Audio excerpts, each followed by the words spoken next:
My name is Claire Whitmore, and this is how I found out my wedding was canceled by my own parents. Not a phone call, not even a face-to-face conversation, just a note. 7 words written in sharp black ink sitting perfectly centered on the marble kitchen counter like it belonged there. Weddings off. Expect a call from my lawyer.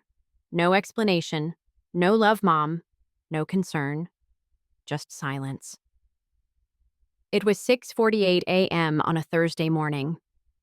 I remember the exact time because I had a vendor meeting at 8:00 and I was dropping off the final versions of our invitations before heading to work.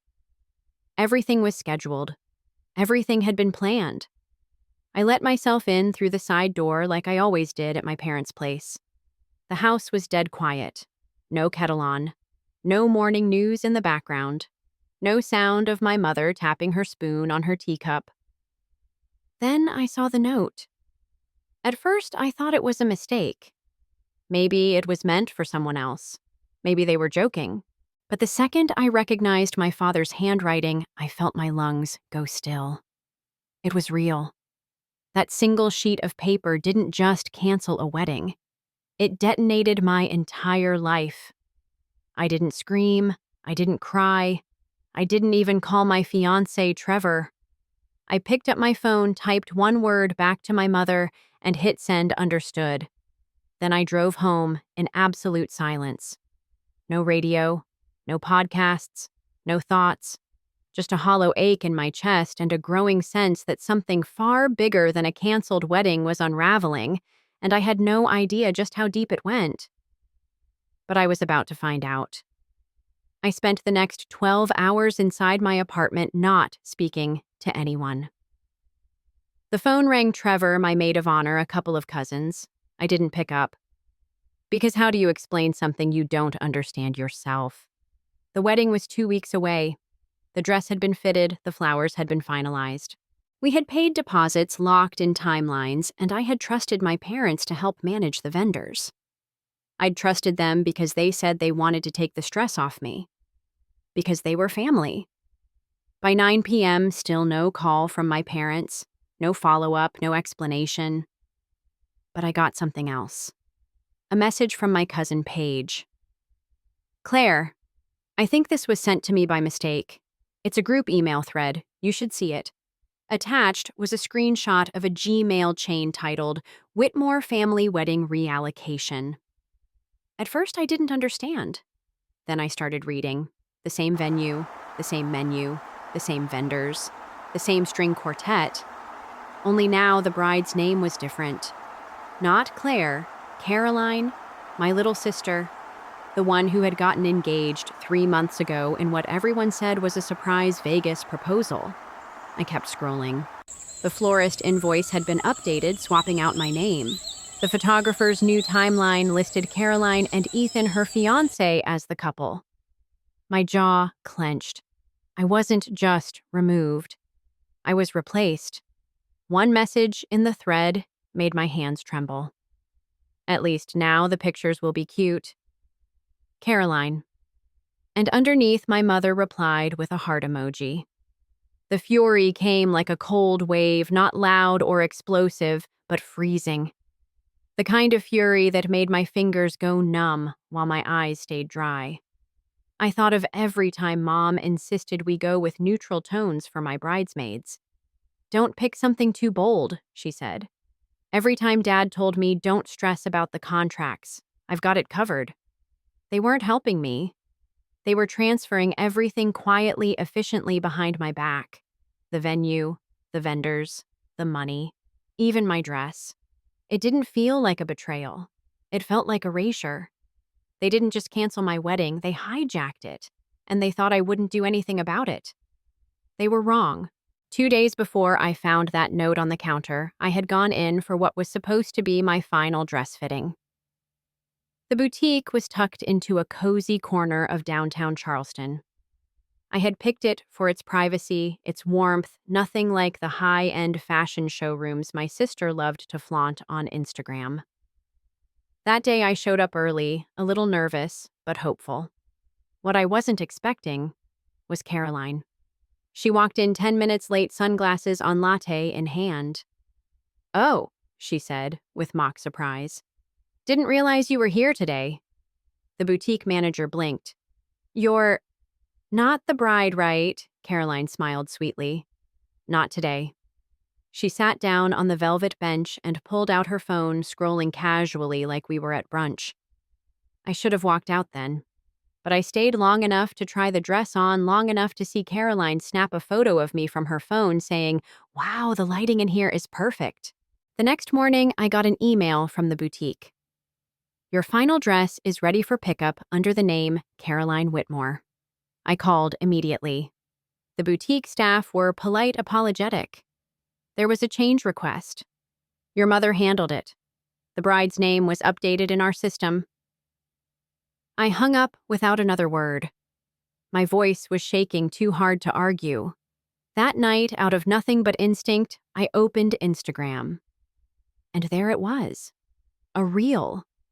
A perfectly edited highlight reel of Caroline and Ethan's wedding. My venue, my aisle, my string quartet playing the exact song I'd chosen for my entrance. And at the center, my dress hugging Caroline's body like it was always meant for her. My parents were smiling in every frame, clapping, toasting, proud. Not once, not even in the background, was I seen or mentioned. I wasn't just omitted, I was invisible. And then came the toast. My mother stood at the head table glass, raised, tears in her eyes, camera rolling. "To the daughter who made this family proud." That was it. The dagger. Not our daughters, not Caroline and Claire. Just one daughter, the right one. I paused. The video stared at my frozen mother's face on the screen and whispered out loud to no one. "You didn't forget me. You erased me."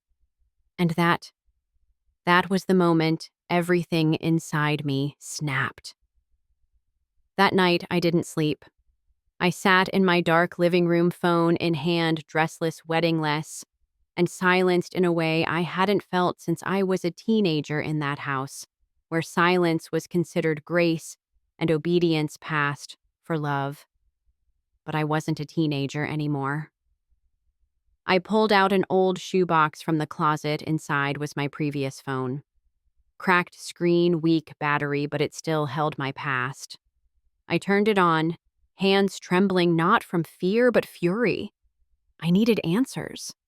Something to remind me that this didn't come out of nowhere, that there had been signs, that I hadn't been crazy all these years for feeling like the family I belonged to had quietly marked me as less. I scrolled through voice memos, recordings, photos, messages. Then I saw it. Thanksgiving 2021, accidental audio. I remembered now I'd left my phone recording on the table by accident while I went for a walk around the block after Caroline snapped at me for being too sensitive. I pressed play. The soft clink of silverware. Chatter. Then my mother's voice, clear as ever. "Claire's a sweet girl, but she's not like Caroline. Not driven, not magnetic. She's fine." Then a pause. "But Caroline's got real potential." The words weren't cruel. They were worse. They were dismissive, like I was a placeholder, a prototype that didn't quite work. I stopped the audio, closed my eyes, let the betrayal sink in deeper than it had ever gone. And then, as if the universe couldn't help twisting the knife, my phone rang. "Unknown number," I answered. "Claire," the voice said. I froze. "It's Mason. Mason, my ex. The man I had once believed was the one until he left without explanation 3 years ago." He took a breath. "I heard what happened, and I think you deserve to know the truth about why I left." I didn't speak. I couldn't. He continued. "Your mom, she reached out to me, said if I really cared about you, I'd step back, that I was holding you back, that you needed space, healing, that you had episodes. She didn't threaten me, but she didn't need to.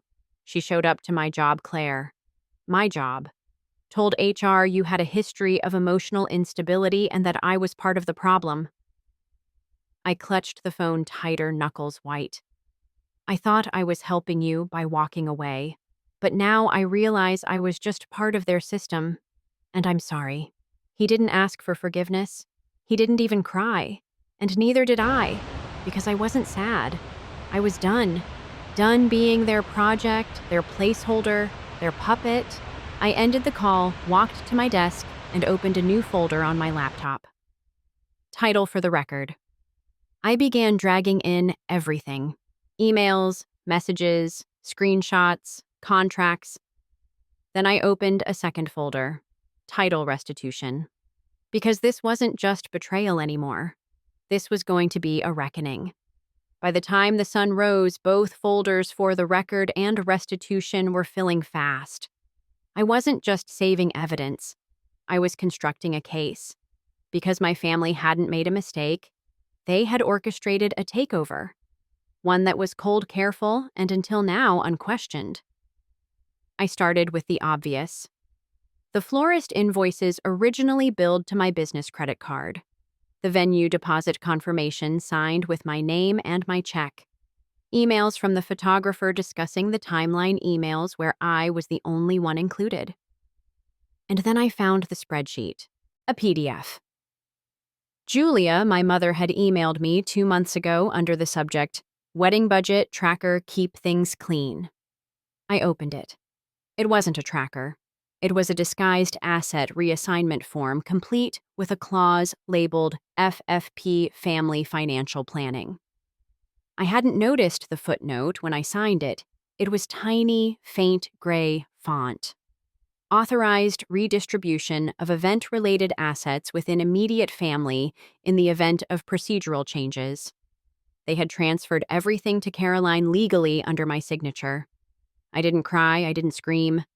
I took screenshots, saved PDFs, backed everything up to an encrypted drive.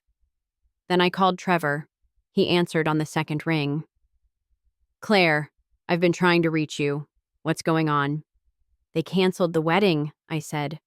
They gave it to Caroline. Silence. Then, do you want to sue them? I exhaled. Not yet. But I've started preparing. That night, I went through my joint accounts. The family one, Julia, insisted I keep open for convenience. I found multiple transfers marked C.W. Caroline Whitmore. Thousands of dollars in increments. Over months. I froze the account immediately. Then filed a report with the bank. Then scheduled a meeting with a lawyer. Because I had learned something in those 48 hours. The only thing louder than betrayal is proof. And I was done playing nice. By the next morning, everything escalated. It started with a knock on my door, a courier.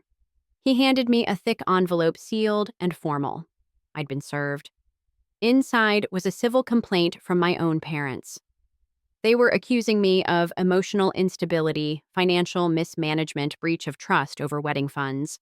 They claimed I had misappropriated over $40,000 meant for family event planning.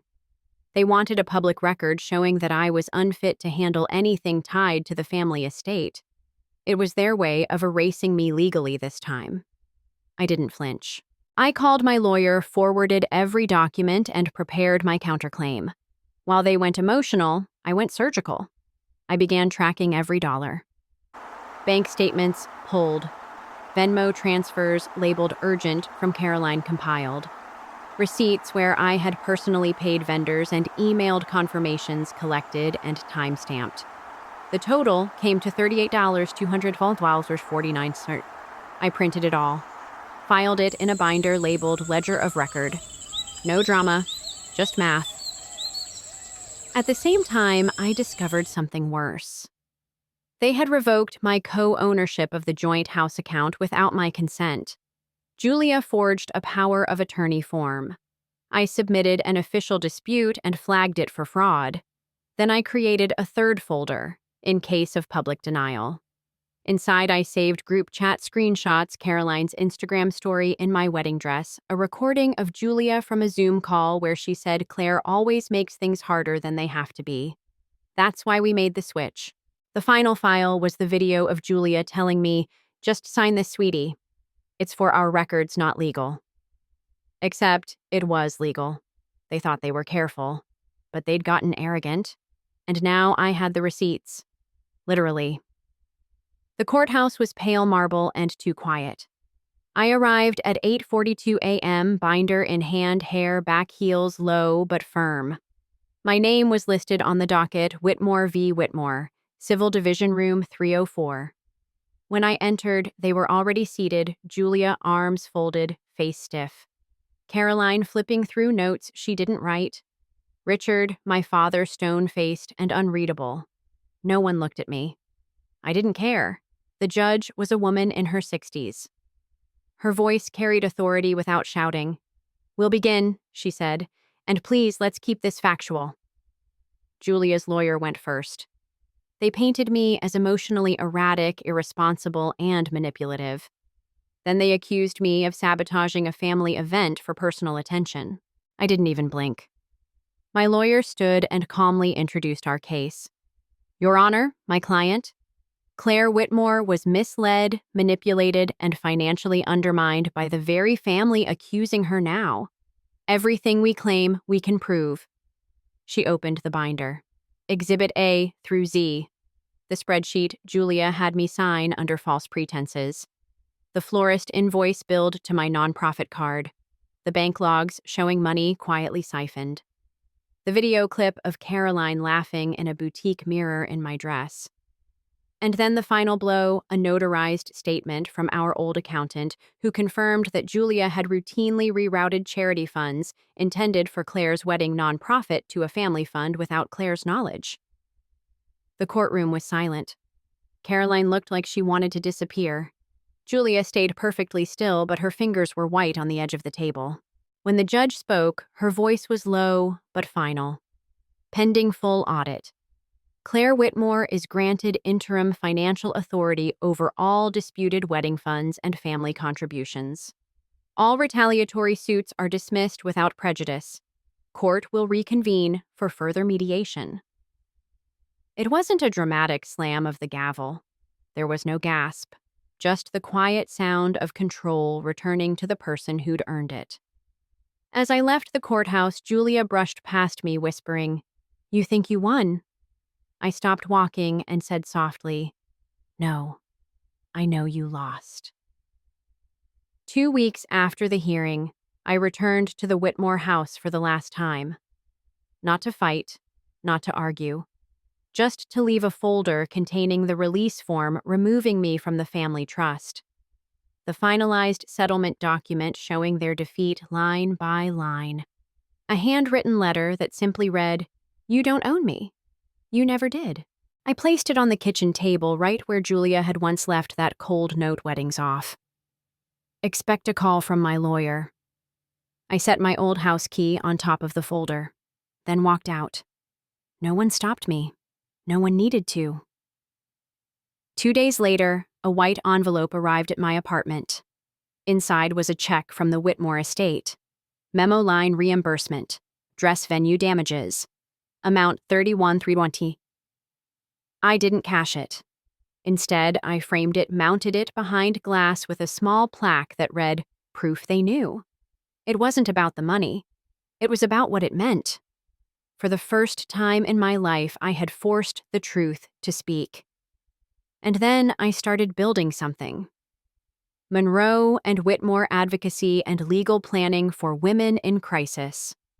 What started as a folder named For the Record became the foundation of something bigger. A nonprofit to help women document, defend, and dismantle abuse masked as family loyalty. Because I knew. For every Claire who made it to court, there were dozens still stuck in quiet kitchens being erased one smile at a time. These days, my phone stays quiet.